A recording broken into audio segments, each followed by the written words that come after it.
안녕하세요. 굿웰스입니다. 오늘은 양도소득세 일반적인 내용과 절감 방안에 대해서 알아보기로 하겠습니다. 첫 번째로 양도소득세의 정의, 대상, 언제 납부해야 되는지와 두 번째로 양도소득세는 어떻게 해서 산출이 되는지, 세 번째로는 그간 역대 정부들의 양도소득세에 관한 정책, 마지막으로는 양도소득세의 절감 방안에 대해서 알아보기로 하겠습니다. 양도소득세의 정의, 대상, 납부 시기입니다. 먼저 양도소득세란 재산의 소유권을 양도하면서 발생하는 소득에 대해서 부과하는 조세이고요. 양도소득세의 과세 대상은 소득세법 제94조에 명시되어 있는데요. 거기를 보면 부동산, 부동산에 관한 권리, 주식 등 기타 자산, 파생상품이 있고요. 하나씩 살펴보면 부동산에는 토지, 건물, 여기에는 무허가 미등기 건물도 포함이 됩니다. 부동산에 관한 권리라는 것은 부동산을 취득할 수 있는 권리, 지상권, 전세권, 등기된 부동산 임차권도 해당이 됩니다. 주식 등을 보면 당해법인의 대주주 양도분, 장외시장에서 양도한 주식, 비상장 주식 등이 있고요. 기타 자산을 보시면 특정시설물 이용권, 회원권 등이 있습니다. 파생상품에 보시면 장내 파생상품 중 코스피 200 선물 옵션 등이 있습니다. 양도소득세를 언제 납부해야 되는지를 알아보기로 하겠습니다. 여기는 소득세법 제105조와 110조에 규정이 되어 있는데요. 소득의 종류에 따라서 구분해 보겠습니다. 토지, 건물, 부동산에 관련 권리, 기타 자산, 또 허가구역 안에서의 계약 허가를 받기 전 대금을 청산한 경우 주식 또는 출자 지분으로 구분해 볼 수 있는데요. 토지, 건물, 부동산에 관한 권리, 기타 자산 경우에는 예정과 확정 신고가 있습니다. 예정은 양도일이 속하는 달이 말일부터 2개월, 또한 확정은 양도일이 속하는 연도의 다음 연도의 5월 1일부터 5월 31일까지, 허가구역 내에 대금 청산의 경우에는 허가일이 속하는 달이 말일부터 2개월, 확정신고는 허가일이 속하는 연도의 다음 연도 5월 1일부터 5월 31일까지, 즉 소득세 신고하는 일반적인 기간이라고 보시면 됩니다. 주식 또는 출자 지분은 위에 두 개와는 다르게 양도일이 속하는 분기의 말일부터 2개월, 또는 확정신고는 양도일이 속하는 연도의 다음 연도 5월 1일부터 5월 31일까지 납부하시면 됩니다. 여기에 대한 기간 미준수 같은 경우에는 가산세가 붙게 되는데요. 먼저 신고 불성실 가산세의 경우에는 과소신고 같은 경우에는 납부세액의 10%, 무신고 같은 경우에는 20%, 부당신고 같은 경우에는 40%, 납부불성실 가산세 같은 경우에는 미납세액의 미납일수를 곱한 거에 만분의 2.5배의 납부불성실 가산세를 내어야 됩니다. 양도소득세가 어떻게 산출되는지에 대해서 알아보기로 하겠습니다. 흐름도를 보시면 왼쪽에 도표와 같습니다. 양도가액은 양도 당시 실지거래가액, 즉 여기에서 취득가액과 필요경비를 뺀 양도 차액이 나오게 됩니다. 취득가액은 취득 당시에 마찬가지로 실지거래가액이고요. 확인할 수 없는 경우에는 사례가액, 감정가액, 환산취득가액을 적용하게 됩니다. 필요경비는 취득 시에 소요된 비용이나 취득 후에 지출된 비용, 양도 비용으로 나누어지게 됩니다. 이 부분을 자세히 좀 살펴보게 되면 취득 시 소요된 비용에는 부동산 취득세, 중개수수료, 법무사 비용, 소유권 관련 소송 및 화해 비용이 있고요. 취득 후 지출된 비용에는 자본적 지출이라고 해서 즉 그 부동산의 가치가 증가된 경우, 예를 들자면 베란다를 설치하거나 교체한 경우, 베란다나 방을 확장한 경우, 바닥을 시공한 경우, 보일러를 교체한 경우 등이 있고요. 이거하고는 좀 비교되게 수익적 지출이라고 있는데 그 부동산을 유지하는 데 드는 비용, 즉 보일러 수리, 벽지, 장판, 싱크대 페인트칠, 옥상 방수 등은 인정되지 않습니다. 양도 비용에 대해서 알아보기로 하겠습니다. 양도 비용은 주로 양도시에 발생되는 비용인데요. 여기에는 중개수수료, 세무신고수수료, 컨설팅 비용 등이 있습니다. 이렇게 해서 나온 양도 차익에 장기보유 특별공제를 다시 한번 공제를 하게 되는데요. 이 장기보유 특별공제표에 대해서는 추후에 상세 설명해 드리겠습니다. 이걸 차감한 양도소득 금액이 나오고 이 양도소득 금액에서 양도소득 기본공제를 하게 되는데요. 양도소득 기본공제는 인당 250만원, 이건 연간입니다. 그리고 여기에는 미등기 양도자산은 적용이 되지 않습니다. 이러한 양도소득 금액에서 양도소득 기본공제를 한 게 최종적인 과세표준이 나오게 되는데요. 이 과세표준에 양도소득 세율을 곱하게 됩니다. 그러면 마지막으로는 양도소득 산출세액이 나오게 되는 것입니다. 이 양도소득 세율표에 대해서는 다음 페이지에 상세 설명해 드리겠습니다. 양도소득세가 가장 크게 절감이 되는 장기보유 특별공제에 대해서 알아보기로 하겠습니다. 이는 소득세법 제95조에 규정이 되어 있고요. 현행 장기보유 특별공제는 크게 보유기간, 1세대 1주택, 다주택과 기타 부동산, 임대주택으로 나누어집니다. 기타 부동산에는 토지, 건물, 조합원 입주권 등이 있습니다. 먼저 1세대 1주택을 알아보면요. 1년에 8%씩, 즉 3년 이상은 24%가 적용이 되고요. 10년 이상 장기 보유한 경우에는 80%가 공제가 됩니다. 이 부분이 2020년 7월 10일에 개정이 되는 부분이 있는데요. 이 부분을 살펴보면 보유기간이 3년 이상, 거주기간이 2년 이상을 조건으로 두 개로 양분돼서 양 조건을 만족하여야지만 공제되는 형태로 진행이 되고 있습니다.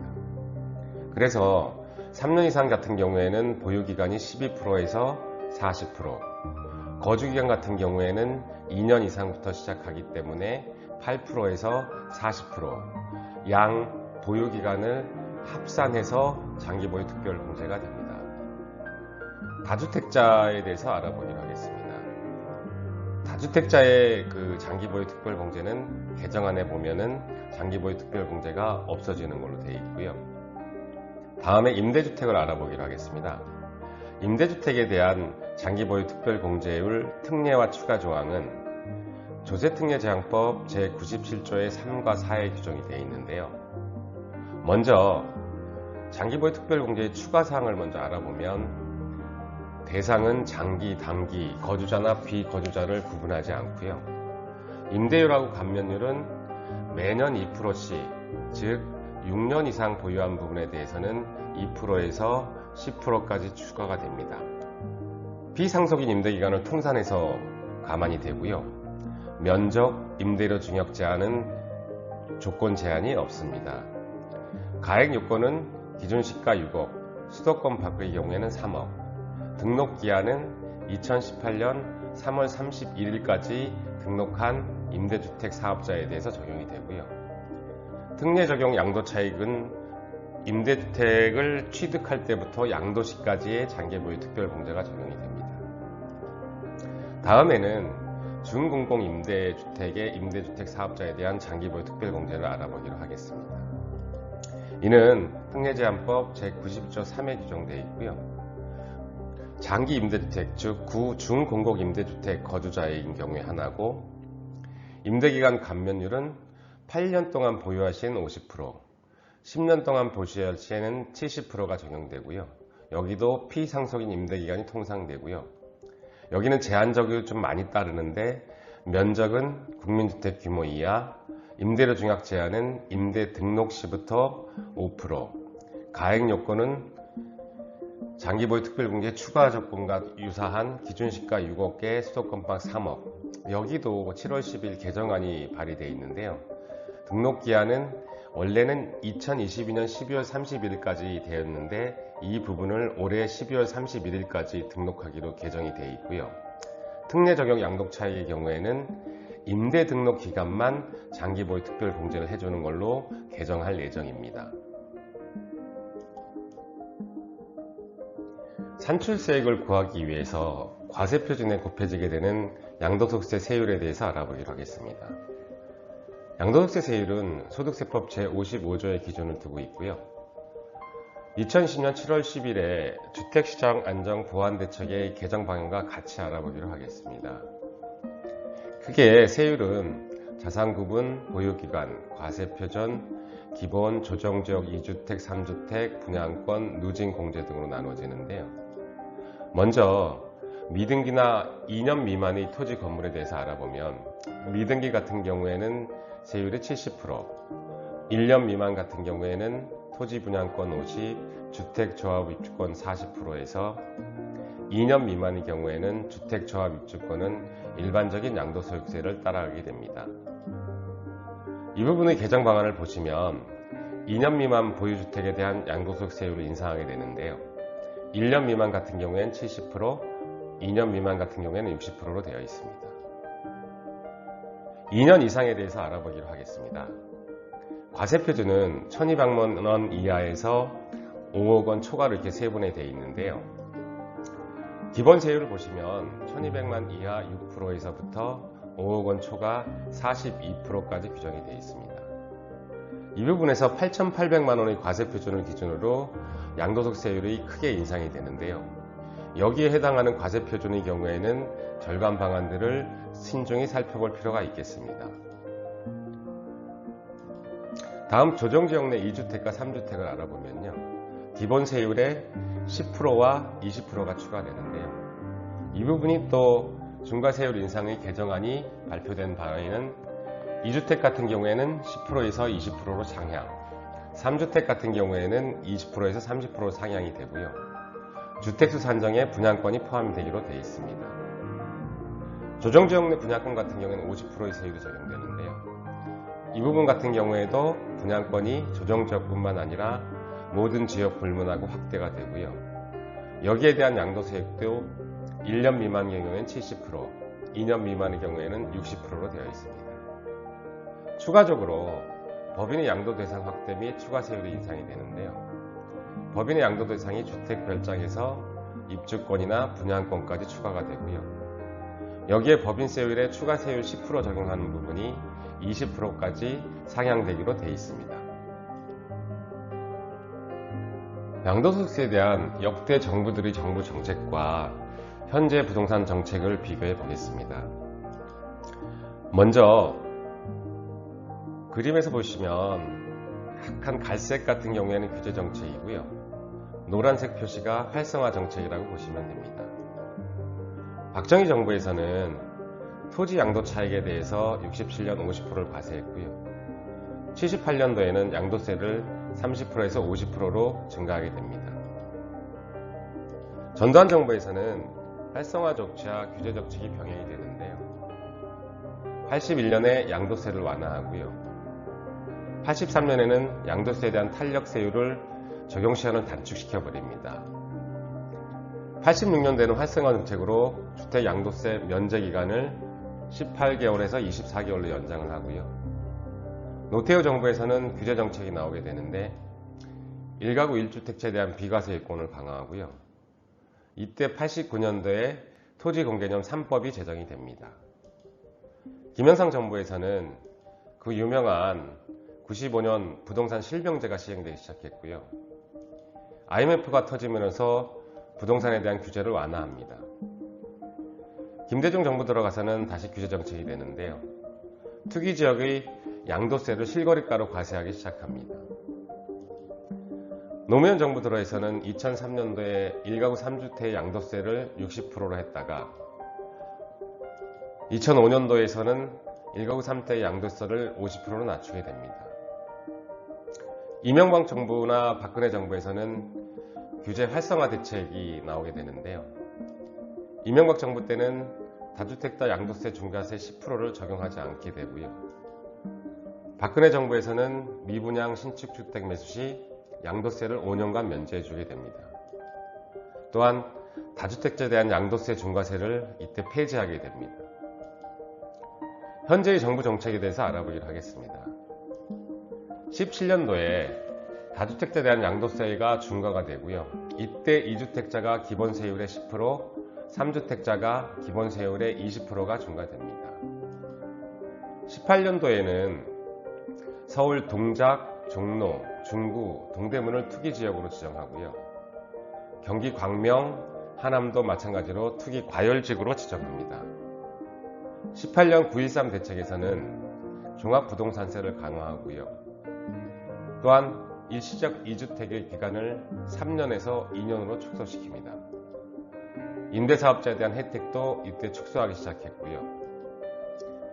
19년 12월 17일 대책에서는 투기과열지구 대출을 억제하고 투기조정지역을 확대하고요.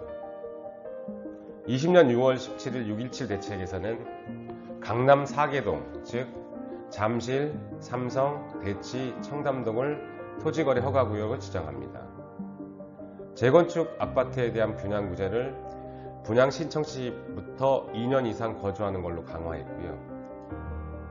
7월 10일 대책에서는 다주택자나 단기거래에 대한 세율을 인상하고 공급 물량을 확대하고 기준을 완화합니다. 또한 등록 임대사업자 제도를 폐지하기 시작합니다. 마지막으로 아직 확정되지는 않았지만 군부대 국가기지 활용한 주택 공급을 확대하는 방안이 나오고 있고요. 3기 신도시에 대한 용적률 상향 방안이 나오고 있습니다. 마지막으로 양도소득세를 절감하는 방안에 대해서 말씀을 드리겠습니다. 이 부분은 양도세를 구하는 흐름도를 기준으로 해서 말씀을 드리겠습니다. 양도차익을 구하는 데서 공제가 되는 필요경비인데요. 필요경비 공제증명 자료를 많은 부분을 보관하시는 거고 이 부분을 제출하시는 거죠. 여기에는 3대 증빙이 하나인 세금계산서, 카드 영수증, 현금 영수증 등이 있습니다.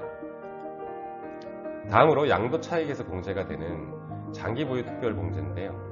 이 장기보유 특별공제와 지금 현재는 현실적으로 많이 힘들어졌지만 임대주택 등록을 이용하는 것입니다. 또한 인적공제 부분을 이용하는 건데요. 취득할 때 부부 공동명의로 취득하게 되면 양도차익을 구하는 데 있어서는 그 과세표준이 양분이 되기 때문에 많은 절감 효과가 있고요. 그리고 2주택 이상 매매를 한 경우에는 연단위로, 즉 작년에 한 채, 올해 한 채 이런 형태의 매매를 진행하시는 겁니다. 또한 손실이 난 부동산이 있는 경우에는 양도이익이 난 부동산과 같이 매매를 하게 되면 손실 부분이 카바가 됩니다. 즉 상계가 되는 것이죠. 이 손실 부동산은 대신 양도세 예정 신고가 반드시 되어 있어야 됩니다. 마지막으로 양도할 때 비과세 여건의 충족 여부를 확인하는 것인데요. 이 부분에 대한 영상은 중요한 것이기 때문에 다음 영상에 소개를 해드리도록 하겠습니다. 많은 시간 시청해 주셔서 감사드리고요. 고맙습니다.